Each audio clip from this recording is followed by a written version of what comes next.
జగన్ చుట్టూ ఉన్న కోటరీ అధికారులే ఆయన్ను నిండా ముంచారని వైసీపీ మాజీ ఎమ్మెల్యే జక్కంపూడి రాజా మండిపడ్డారు. ప్రజలను, ఎమ్మెల్యేలను ఆయనకు దూరం చేశారని ఆయన విమర్శించారు. అధికారుల మాటలు విని ఎడాపెడా పన్నులు చేయడం వల్ల ఇప్పుడు ఫలితం అనుభవిస్తున్నామని ఆవేదన వ్యక్తం చేశారు. వాస్తవానికి 2014లో విడిపోయిన ఆంధ్ర రాష్ట్రం ఆవేళ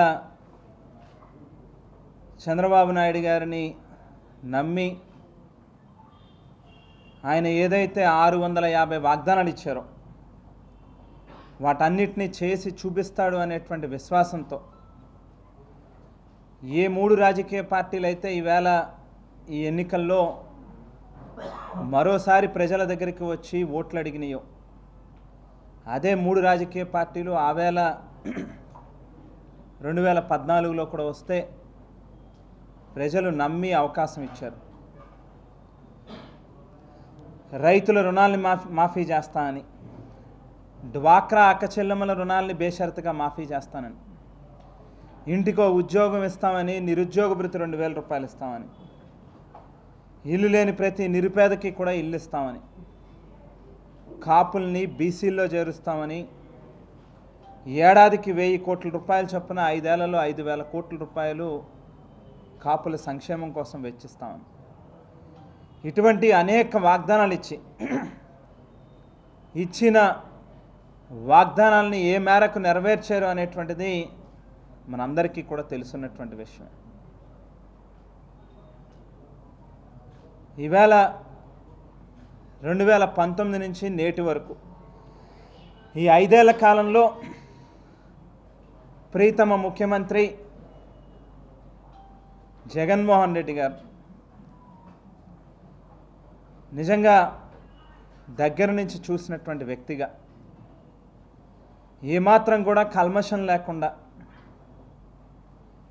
ప్రజల దగ్గర అబద్ధం ఆడకూడదు, మోసం చేయకూడదు అనేటువంటి ఒక నిబంధన పెట్టుకుని రాజకీయాల్లో ముందుకు వెళ్తూ మేనిఫెస్టో అనే దాన్ని ఒక ఖురాన్గా, బైబిల్గా, భగవద్గీతగా భావించాలి.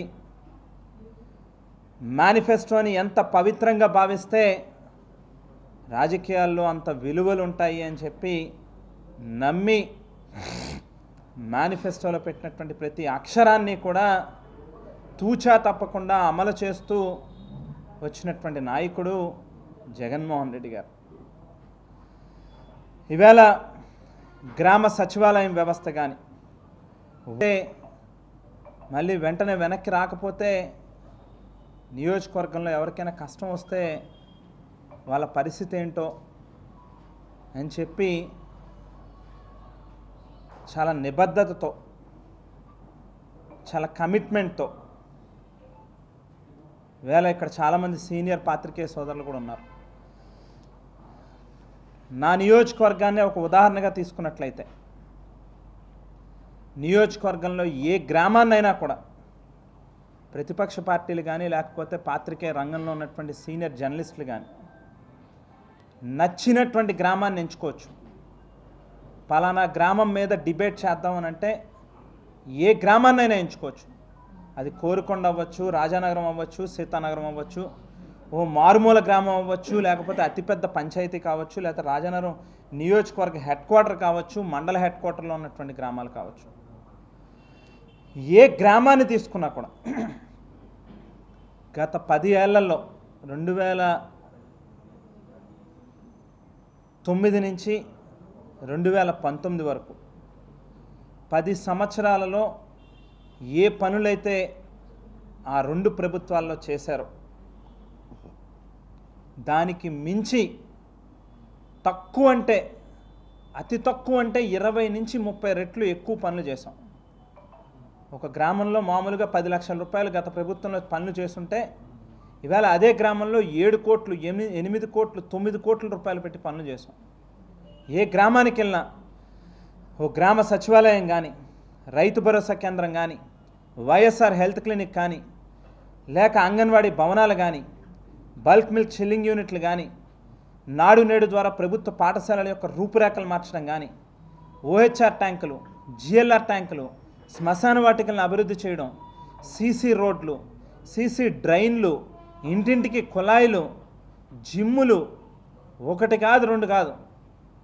అసలు 2019కి ముందు ఒక గ్రామాన్ని తీసుకుంటే ఆ గ్రామంలో ఏమున్నవి, ఆ తర్వాత మళ్ళీ ఈ ప్రభుత్వంలో ఈ 5 ఏళ్లలో ఆ గ్రామంలో ఏమున్నవి అనేది తేడా గమనిస్తే ఇన్ని చూపించచ్చు. ఏ గ్రామానికి వెళ్ళినా కూడా,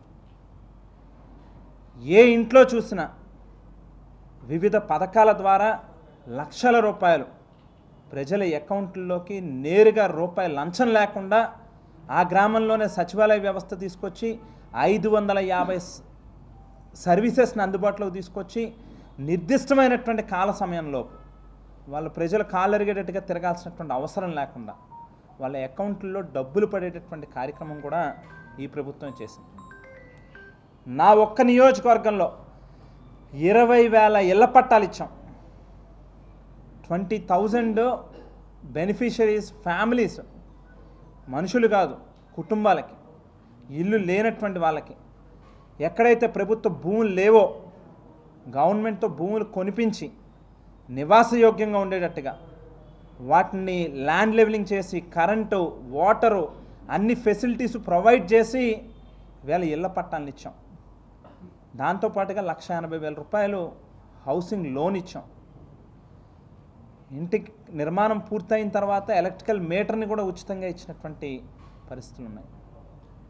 ఇవాళ ఇవన్నీ చేసింది తప్పులా అనేటువంటిది నిజంగా ప్రశ్న చేసుకోవాల్సినటువంటి అవసరంగా అనిపిస్తా ఉంది. కోరుకొండ, సీతానగరం మండలాల్లో ఒక పంటకి నీరు ఇవ్వడానికే ఏడిపించినటువంటి రోజుల నుంచి ఇవాళ 2 పంటలకి నీరిచ్చాం. ప్రతి రైతు పుష్కలంగా సాగునీటిని తీసుకున్నారు, చక్కగా వ్యవసాయాన్ని చేసుకున్నారు.